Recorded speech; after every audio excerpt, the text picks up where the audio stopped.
6 ਜੂਨ ਨੂੰ ਸ਼੍ਰੀ ਅਕਾਲ ਤਖਤ ਸਾਹਿਬ ਨੂੰ ਪੂਰੀ ਤਰ੍ਹਾਂ ਢਹਿ ਢੇਰੀ ਕਰਕੇ ਖੰਡਰਾਤ ਬਣਾਉਣ ਤੋਂ ਬਾਅਦ ਮੋਰਚਿਆਂ ਦੇ ਉੱਤੇ ਡਟੇ ਹੋਏ ਸਿੰਘਾਂ ਸਮੇਤ ਹਜ਼ਾਰਾਂ ਸੰਗਤਾਂ ਦੀਆਂ ਜਾਨਾਂ ਲੈਣ ਤੋਂ ਬਾਅਦ ਵੀ ਜਦੋਂ ਭਾਰਤੀ ਫੌਜ ਨੂੰ ਤਸੱਲੀ ਨਾ ਹੋਈ, ਉਹਨਾਂ ਨੂੰ ਚੈਨ ਨਾ ਮਿਲੀ, ਤਾਂ ਉਹਨਾਂ ਨੇ ਸਿੱਖਾਂ ਦੇ ਵਿਰਸੇ, ਸਿੱਖਾਂ ਦੇ ਸੱਭਿਆਚਾਰ, ਉਹਨਾਂ ਦੀਆਂ ਜੜ੍ਹਾਂ ਨੂੰ ਪੁੱਟਣ ਦਾ ਕਰਕੇ 9 ਜੂਨ ਨੂੰ ਸਿੱਖ ਰੈਫਰੈਂਸ ਲਾਇਬ੍ਰੇਰੀ ਦੇ ਅੰਦਰ ਭਿਆਨਕ ਤਬਾਹੀ ਮਚਾ ਦਿੱਤੀ। पूरी लाइब्रेरी ਨੂੰ ਅੱਗ ਲਾ ਦਿੱਤੀ। ਸੈਂਕੜੇ ਸਾਲਾਂ ਤੋਂ ਪਿਆ ਅਨਮੋਲ ਖਜ਼ਾਨਾ ਪੂਰੀ ਤਰ੍ਹਾਂ ਦੇ ਨਾਲ ਤਹਿਸ ਨਹਿਸ ਕਰ ਦਿੱਤਾ।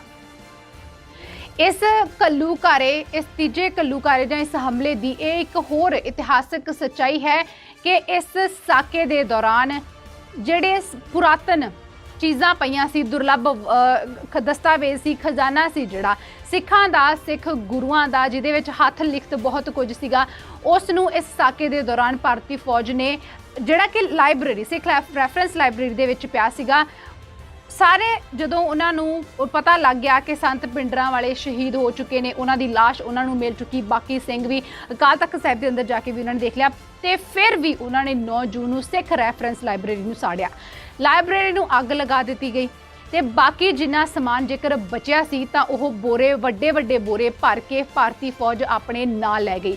ਉਹ ਸਮਾਨ ਜਿਹਦੇ ਵਿੱਚ ਬਹੁਤ ਗਿਣਤੀ ਦੇ ਵਿੱਚ ਪੁਰਾਤਨ ਬੀੜਾਂ ਸਨ, ਗੁਰੂ ਗ੍ਰੰਥ ਸਾਹਿਬ ਜੀ ਦੇ ਪਾਵਨ ਸਰੂਪ, ਗੁਰੂਆਂ ਦੇ ਹੱਥ ਲਿਖਤ ਹੁਕਮਨਾਮੇ ਸੀ, ਹੋਰ ਬਹੁਤ ਸਾਰੇ ਕੀਮਤੀ ਦਸਤਾਵੇਜ਼ ਸੀ, ਸਿੱਖ ਇਤਿਹਾਸ ਸੀ, ਕਿਤਾਬਾਂ ਸੀ, ਕਈ 100 ਹਜ਼ਾਰਾਂ ਦੀ ਗਿਣਤੀ ਦੇ ਵਿੱਚ। ਉਹ ਸਾਰਾ ਕੁਝ ਜਾਂ ਤੇ ਤਹਿਸ ਨਹਿਸ ਕਰ ਦਿੱਤਾ ਗਿਆ ਜਾਂ ਤੇ ਭਾਰਤੀ ਫੌਜ ਆਪਣੇ ਨਾਲ ਚੁੱਕ ਕੇ ਲੈ ਗਈ ਅਤੇ ਉਹਨਾਂ ਦੀ ਫਿਰ ਤੋਂ ਐਡੀ ਬੇਅਦਬੀ ਕੀਤੀ ਗਈ। ਬੋਰਿਆਂ ਦੇ ਵਿੱਚ ਭਰ ਕੇ ਲੈ ਕੇ ਗਏ। ਜਦੋਂ ਲੈ ਜਾਂਦੇ ਸੀ ਉਹਨਾਂ ਨੂੰ, ਕਈ ਜਿਹੜੇ ਇਹੋ ਜਿਹੇ ਇਤਿਹਾਸਕਾਰ ਆ ਉਹਨਾਂ ਨੇ ਇਹ ਚੀਜ਼ਾਂ ਲਿਖੀਆਂ ਨੇ ਕਿ ਉਹਨਾਂ ਨੇ ਬੋਰਿਆਂ ਤੋਂ ਬਾਹਰ ਇਹ ਦਸਤਾਵੇਜ਼ ਜਿਹੜੇ ਆ ਜਾਂ ਬੀੜਾਂ ਇਹਨਾਂ ਨੂੰ ਰੁਲਦਿਆਂ ਹੋਇਆ ਦੇਖਿਆ ਸੀ।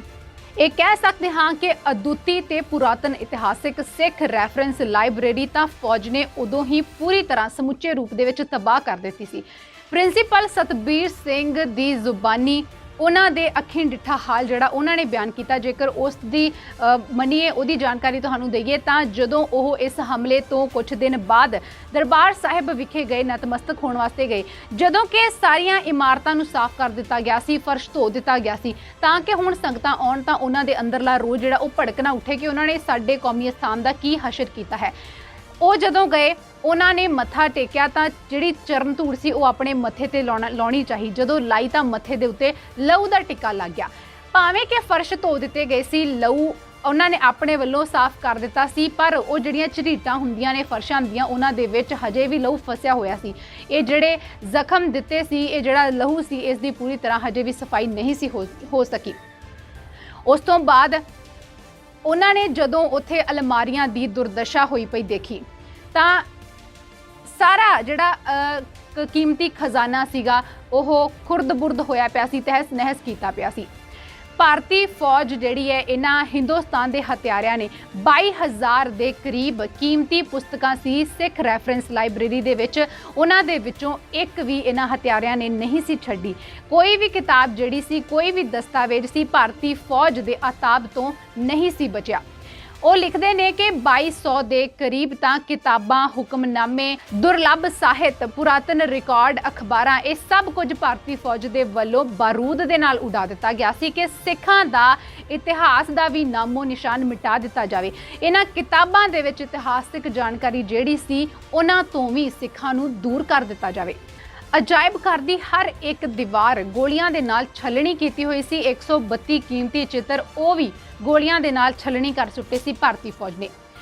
ਭਾਰਤੀ ਫੌਜ ਜਾਂ ਫਿਰ ਸਰਕਾਰ ਦਾ ਇਸ ਹਮਲੇ ਤੋਂ ਬਾਅਦ ਇਹ ਕਹਿਣਾ ਸੀ, ਉਹਨਾਂ ਨੇ ਇਹ ਬਿਆਨ ਦਿੱਤਾ ਸੀ ਕਿ ਅੰਦਰ ਬੈਠੇ ਸੰਤ ਭਿੰਡਰਾਂ ਵਾਲਿਆਂ ਨੂੰ, ਸਿੰਘਾਂ ਨੂੰ ਬਾਹਰ ਕੱਢਣ ਦੇ ਵਾਸਤੇ, ਉਹਨਾਂ ਨੂੰ ਫੜਨ ਦੇ ਲਈ ਅਕਾਲ ਤਖਤ ਸਾਹਿਬ ਦੇ ਉੱਤੇ ਹਮਲਾ ਕੀਤਾ ਗਿਆ। ਪਰ ਅਕਾਲ ਤਖਤ ਸਾਹਿਬ ਤੋਂ ਬਿਨਾਂ, ਦਰਬਾਰ ਸਾਹਿਬ ਤੋਂ ਬਿਨਾਂ, ਆਸ-ਪਾਸ ਦੇ ਗੁਰਦੁਆਰੇ, ਇੱਥੋਂ ਕਿ ਅੰਮ੍ਰਿਤਸਰ ਤੋਂ ਬਾਹਰ ਹੋਰ ਸ਼ਹਿਰਾਂ ਦੇ ਗੁਰਦੁਆਰਿਆਂ ਦੇ ਵਿੱਚ ਵੀ ਜਿਹੜਾ ਆਤੰਕ ਇਸ ਭਾਰਤੀ ਫੌਜ ਨੇ ਮਚਾਇਆ, ਉਹਦੇ ਤੋਂ ਬਿਨਾਂ ਫਿਰ ਸਿੱਖ ਰੈਫਰੈਂਸ ਲਾਇਬ੍ਰੇਰੀ ਨੂੰ ਸਾੜਨ ਦੀ ਕੀ ਲੋੜ ਸੀ? ਸਿੱਖ ਰੈਫਰੈਂਸ ਲਾਇਬ੍ਰੇਰੀ ਨੂੰ ਪਹਿਲਾਂ ਸਾੜਿਆ ਗਿਆ, ਮੁੜ ਕੇ ਇੱਥੇ ਜਿਹੜਾ ਸਿੱਖ ਕੌਮ ਦਾ ਪੁਰਾਤਨ ਸਰਮਾਇਆ ਖਜ਼ਾਨਾ ਪਿਆ ਸੀ ਉਸ ਨੂੰ ਆਪਣੇ ਨਾਲ ਚੁੱਕ ਕੇ ਲੈ ਗਏ। ਇਸ ਤੋਂ ਇਹ ਸਾਫ਼ ਹੋ ਜਾਂਦਾ ਹੈ ਕਿ ਸਰਕਾਰ ਦਾ ਅਸਲ ਦੇ ਵਿੱਚ ਮਕਸਦ ਕੀ ਸੀ। ਉਹ ਸਿੱਖਾਂ ਦਾ ਇੱਕ ਤਰ੍ਹਾਂ ਨਾਲ ਖੁਰਾ ਖੋਜ ਮਿਟਾਉਣਾ ਚਾਹੁੰਦੀ ਸੀ। ਇਹੋ ਜਿਹਾ ਆਤੰਕ ਨਾ ਤਾਂ ਕਿਸੇ ਨੇ ਸਿੱਖ ਰਾਜ ਦੇ ਸਮੇਂ ਦੇਖਿਆ, ਨਾ ਹੀ ਅੰਗਰੇਜ਼ਾਂ ਦੇ ਸਮੇਂ ਦੇ ਵਿੱਚ ਹੋਇਆ ਹੈ। क्योंकि जदों भी लड़ाइयां हुंदियां ने ਤਾਂ ਸਭ ਤੋਂ ਪਹਿਲਾਂ ਜਿਹੜੀ ਉੱਥੋਂ ਦੀ ਸਰਵਜਨਿਕ ਲਾਇਬ੍ਰੇਰੀ ਹੁੰਦੀ ਹੈ ਉਸ ਨੂੰ ਸੰਭਾਲਣਾ ਸਭ ਦੀ ਜ਼ਿੰਮੇਵਾਰੀ ਹੁੰਦੀ ਹੈ ਕਿ ਉਸ ਨੂੰ ਹਰ ਹੀਲੇ ਕਿਸੇ ਨਾ ਕਿਸੇ ਤਰ੍ਹਾਂ ਸੰਭਾਲਣਾ ਹੀ ਹੈ। ਭਾਈ ਸਾਹਿਬ ਭਾਈ ਵੀਰ ਸਿੰਘ ਜੀ ਲਿਖਦੇ ਨੇ ਕਿ ਪਿਸ਼ਾਵਰ ਦੇ ਵੇਲੇ ਜਦੋਂ ਧਾਵਾ ਬੋਲਿਆ ਸੀ ਮਹਾਰਾਜਾ ਰਣਜੀਤ ਸਿੰਘ ਦੀ ਫੌਜ ਨੇ ਤਾਂ ਉਹਨਾਂ ਨੇ ਸਰਦਾਰ ਹਰੀ ਸਿੰਘ ਨੂੰ ਇਹ ਤਾੜਨਾ ਕੀਤੀ ਸੀ, ਇਹ ਫਰਮਾਨ ਦਿੱਤਾ ਸੀ ਕਿ ਜੰਗ ਦੇ ਵੇਲੇ ਕੋਈ ਧੁਰ ਸਿਰ ਜਿਹੜਾ ਆ ਉਹ ਨਹੀਂ ਪਤਾ ਹੁੰਦਾ ਕਿਸੇ ਨੂੰ ਵੀ ਕਿੱਧਰ ਕੀ ਤਬਾਹੀ ਹੋ ਜਾਣੀ ਹੈ। ਪਰ ਉਹਨਾਂ ਦਾ ਇਹ ਸੀ ਕਿ ਚਮਕਣੀ ਦੇ ਵਿੱਚ ਇੱਕ ਪੁਸਤਕਾਲਿਆ ਸੁਣੀਦਾ ਹੈ, ਉਸ ਪੁਸਤਕਾਲਿਆ ਨੂੰ ਇਸ ਜੰਗ ਦੇ ਵਿੱਚ ਹਰ ਹੀਲੇ ਜ਼ਰੂਰ ਬਚਾ ਲਿਆ ਜਾਵੇ। ਇਹ ਫਰਮਾਨ ਮਹਾਰਾਜਾ ਰਣਜੀਤ ਸਿੰਘ ਨੇ ਪਹਿਲਾਂ ਹੀ ਕੀਤਾ ਸੀ। ਇੱਥੋਂ ਤੱਕ ਕਿ ਉਹਨਾਂ ਨੇ ਵੀ ਤਾਂ ਦੁਸ਼ਮਣਾਂ ਦੇ ਉੱਤੇ ਚੜ੍ਹਾਈ ਕੀਤੀ ਸੀ।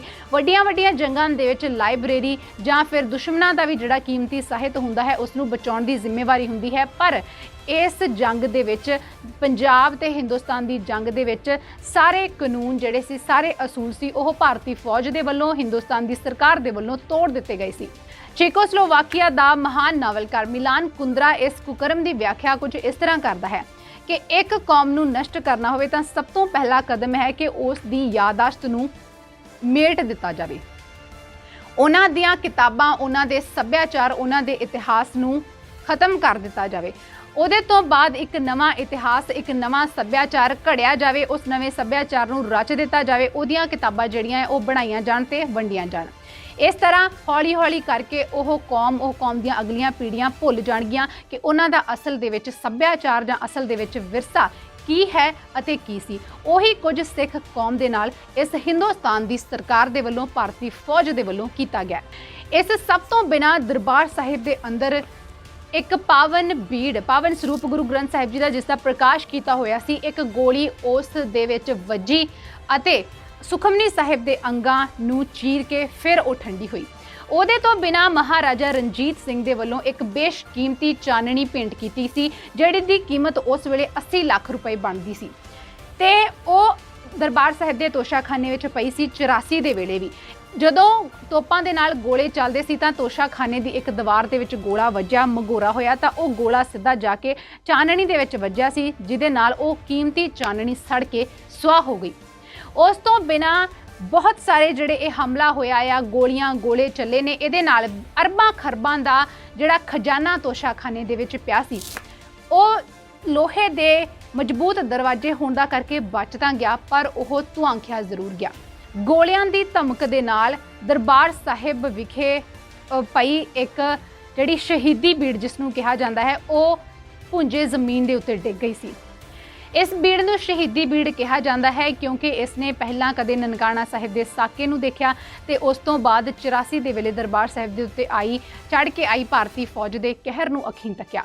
ਇਹ ਸ਼ਹੀਦੀ ਬੀੜ ਅੱਜ ਵੀ ਪੰਥ ਦੇ ਕੋਲ ਦਰਬਾਰ ਸਾਹਿਬ ਵਿਖੇ ਮੌਜੂਦ ਹੈ। ਫਿਰ ਇੱਕ ਚੰਦਨ ਦਾ ਕੀਮਤੀ ਚੌਰ ਜਿਹੜਾ ਕਿ ਕਿਸੇ ਮੁਸਲਮਾਨ ਫਕੀਰ ਦੇ ਵੱਲੋਂ ਕਈ ਸਾਲਾਂ ਦੀ ਮਿਹਨਤ ਤੋਂ ਬਾਅਦ ਪੇਂਟ ਕੀਤਾ ਗਿਆ ਸੀ, ਉਹ ਚੰਦਨ ਦਾ ਚੌਰ ਜਿਹੜਾ ਉਸ ਦੀਆਂ ਤਾਰਾਂ ਤਾਰ ਹੋ ਗਈਆਂ ਸਨ। ਇਹਦੇ ਤੋਂ ਬਿਨਾਂ ਕਈ ਸੋਨੇ ਦੇ ਦੀਵਾਰ ਜਿਹੜੇ ਸੀ ਉਹ ਵੀ ਤਹਿਸ ਨਹਿਸ ਹੋ ਗਏ, ਛਲਣੀ ਹੋ ਗਏ। ਅਕਾਲ ਤਖਤ ਸਾਹਿਬ ਵਿਖੇ ਪਏ ਪੁਰਾਤਨ ਸ਼ਸਤਰ ਜਿਹੜੇ ਕਿ ਮਰੁੰਡ ਕੇ ਵਿਗਾੜ ਕੇ ਕਾਲੇ ਸੁਆਹ ਕਰ ਦਿੱਤੇ ਗਏ ਸੀ, ਉਹਨਾਂ ਦੀ ਵੀ ਜਿਹੜੀ ਦਿੱਖ ਸੀਗੀ ਉਹ ਬਦਲ ਹੀ ਦਿੱਤੀ ਸੀ। ਇੱਕ ਜਿਹੜੀ ਬੇਅਦਬੀ ਇਹਨਾਂ ਸ਼ਸਤਰਾਂ ਦੀ ਵੀ ਜ਼ਰੂਰ ਹੋਈ। ਬਾਅਦ ਵਿੱਚ ਉਹਨਾਂ ਦੇ ਉੱਤੇ ਪਾਲਿਸ਼ ਕੀਤੀ ਗਈ ਤੇ ਦੁਬਾਰਾ ਉਹਨਾਂ ਨੂੰ ਦਰਸ਼ਨਾਂ ਦੇ ਵਾਸਤੇ ਰੱਖਿਆ ਗਿਆ। ਉਹਨਾਂ ਦੇ ਵਿੱਚੋਂ 2 ਤਾਂ ਮੁੜ ਕੇ ਲੱਭੇ ਹੀ ਨਹੀਂ ਸੀ। ਇਸ ਹਮਲੇ ਤੋਂ ਬਾਅਦ ਭਾਰਤੀ ਫੌਜ ਨੇ ਇਸ ਗੱਲ ਨੂੰ ਮੰਨਿਆ ਵੀ ਕਿ ਉਹ ਕੀਮਤੀ ਖਜ਼ਾਨਾ ਚੁੱਕ ਕੇ ਲੈ ਗਈ। ਇਹ ਗੱਲ ਉਹਨਾਂ ਆਪਣੇ ਮੂੰਹੋਂ ਕਹੀ ਸੀ ਕਿ 125 ਵੱਡੇ ਬੋਰੇ ਜਿਨ੍ਹਾਂ ਦੇ ਵਿੱਚ ਸਿੱਖ ਖਰੜੇ ਸੀ, ਕੀਮਤੀ ਦਸਤਾਵੇਜ਼ ਸਮਾਨ ਸੀ, ਉਹ ਸਿੱਖ ਰੈਫਰੈਂਸ ਲਾਇਬ੍ਰੇਰੀ ਦੇ ਵਿੱਚੋਂ ਭਾਰਤੀ ਫੌਜ ਆਪਣੇ ਨਾਲ ਚੁੱਕ ਕੇ ਲੈ ਗਈ ਸੀ। ਉਹ ਸਮਾਨ ਕਿੱਥੇ ਹੈ ਹਜੇ ਤੱਕ ਵੀ ਸਿੱਖ ਕੌਮ ਦੇ ਕੋਲ ਵਾਪਸ ਨਹੀਂ ਆਇਆ ਅਤੇ ਇਸ ਸਭ ਦੇ ਬਾਰੇ ਸਿੱਖ ਰੈਫਰੈਂਸ ਲਾਇਬ੍ਰੇਰੀ ਦੇ ਬਾਰੇ ਰਿਟ ਵੀ ਪਾਈ ਗਈ। ਕੇਂਦਰ ਸਰਕਾਰ ਦੇ ਕੋਲੋਂ ਮੰਗ ਵੀ ਕੀਤੀ ਗਈ ਕਿ ਇਸ ਲਾਇਬ੍ਰੇਰੀ ਦਾ ਸਿੱਖ ਕੌਮ ਦਾ ਇਹ ਕੀਮਤੀ ਸਰਮਾਇਆ ਖਜ਼ਾਨਾ ਵਾਪਸ ਕੀਤਾ ਜਾਵੇ ਤੇ ਇਸ ਬਾਰੇ ਭਾਰਤੀ ਫੌਜ ਦੇ ਵੱਲੋਂ ਕਈ ਵਾਰ ਇਹ ਬਿਆਨ ਆਇਆ ਹੈ ਕਿ ਅਸੀਂ ਸਾਰੇ ਦਾ ਸਾਰਾ ਜਿਹੜਾ ਸਮਾਨ ਆ ਉਹ ਸਿੱਖਾਂ ਦੀ ਸਿਰਮੌਰ ਸੰਸਥਾ ਸ਼੍ਰੋਮਣੀ ਗੁਰਦੁਆਰਾ ਪ੍ਰਬੰਧਕ ਕਮੇਟੀ ਨੂੰ ਵਾਪਸ ਕਰ ਚੁੱਕੇ ਹਾਂ। ਪਰ ਇਸ ਸਮਾਨ ਨੂੰ ਲੈ ਕੇ ਹਜੇ ਵੀ ਵਾਰ-ਵਾਰ ਇਹੋ ਮੰਗ ਉੱਠਦੀ ਹੈ ਕਿ ਇਹ ਸਮਾਨ ਕਿੱਥੇ ਗਿਆ, ਕਦੋਂ ਗਿਆ, ਕਿਹੜਾ ਕਿੰਨਾ ਕੁ ਸਮਾਨ ਸੀ, ਕਿਹੜੇ ਦਸਤਾਵੇਜ਼ ਸੀ, ਉਹਨਾਂ ਦਾ ਵੀ ਹਜੇ ਕਿਸੇ ਨੂੰ ਨਹੀਂ ਪਤਾ ਉਹ ਸਿੱਖ ਕੌਮ ਨੂੰ ਵਾਪਸ ਜਿਹੜੇ ਆ ਨਹੀਂ ਮਿਲੇ। ਭਾਵੇਂ ਕਿ ਇਸ ਹਮਲੇ ਦੇ ਵਿੱਚ ਦਰਬਾਰ ਸਾਹਿਬ ਪੂਰੇ ਕੰਪਲੈਕਸ ਦੇ ਅੰਦਰ ਤਬਾਹੀ ਦਾ ਭਿਆਨਕ ਮੰਜ਼ਰ ਮਚਾਇਆ ਗਿਆ, ਅਕਾਲ ਤਖਤ ਸਾਹਿਬ ਨੂੰ ਖੰਡਰਾਤ ਬਣਾ ਦਿੱਤਾ ਗਿਆ, ਪਰ ਅੱਜ ਵੀ ਇਹ ਕੌਮੀ ਜਿਹੜਾ ਸਿੱਖਾਂ ਦਾ ਕੇਂਦਰੀ ਅਸਥਾਨ ਆ ਉਨੀ ਹੀ ਸਗੋਂ ਉਹਦੇ ਤੋਂ ਜ਼ਿਆਦਾ ਚੜ੍ਹਦੀ ਕਲਾ ਦੇ ਨਾਲ ਉਸੇ ਜਗ੍ਹਾ ਦੇ ਉੱਤੇ ਸੁਸ਼ੋਭਿਤ ਹੈ, ਜਿੱਥੇ ਕਿ ਦੇਸ਼ਾਂ ਵਿਦੇਸ਼ਾਂ ਦੇ ਸਾਰੇ ਧਰਮਾਂ ਦੇ ਲੋਕ ਆ ਕੇ ਨਤਮਸਤਕ ਹੁੰਦੇ ਨੇ, ਸਰਬ ਸਾਂਝੀਵਾਲਤਾ ਦਾ ਇਹ ਸੁਨੇਹਾ ਦਿੰਦਾ ਹੈ।